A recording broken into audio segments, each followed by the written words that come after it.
raashinkan oo ku soo beegmay waqti ay ciidii Arafo fooda inagu soo hayso isla markaana loo baahnaa waxa loo qaybiyay 14 qoys oo danyar ah waxana uu ka yimiday dalka Ingiriiska. raashinkan oo ay soo direen haween mutadawwiciin ah isla markaana ku nool dalka Ingiriiska ayaa waxa loo soo wakiishay Cabdi Maxamuud Ismaaciil Cabdi Weyne waxana isaga oo ka waramaya meesha uu ka yimid iyo sida ay u qaybiyeen uu yiri. Bismillahir Rahmaanir Rahiim. Halkaan ku qaybinaynaa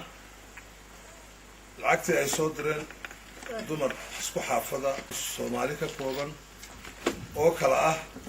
Haweye Cabdi Shire oo ka soo jeeda Cabdi Waaq Foodo Maxamuud Raadi oo ka soo jeeda Hargeysa iyo ko Salaaman Xuseen oo ka soo jeeda Booraba. lacagta ay soo wakiishan oo ahayd 460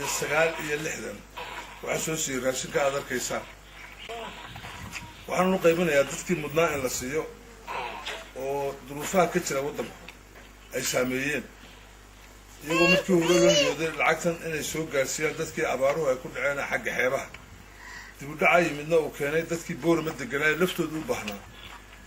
kullee waa sadaqad waxa loo bixiyay dadkii u mudnaa ay ku baxaysana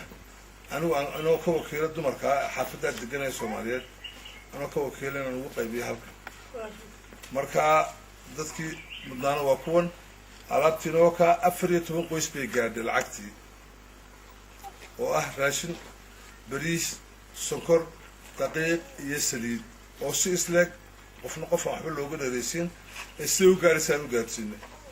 haddii aan isna lacag ugu qaybeen waxba uma tartan intaasoo qoysna may gaadheen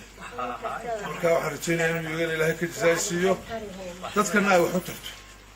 annagana Ilaahay ajir naga siiyo.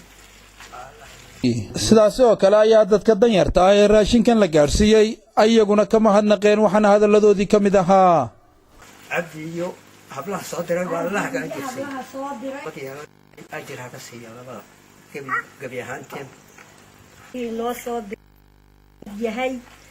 waxaan ugu mahadnaqaynaa in Ilaahay weyne waaxidii ajirka ay farsadeen siiyo horta waxaan Ilaahay ka codsanaynaa in Ilaahay waxa ay la siiyeen wax ka weyn iyaga Ilaahay siiyo wadanka ay joogaana Ilaahay nabad ku siiyo إلهي قال إيا إسلام وحي لتوغان إلهي إدي يا إلهي كعصنا عبد العلي يوسف بورما.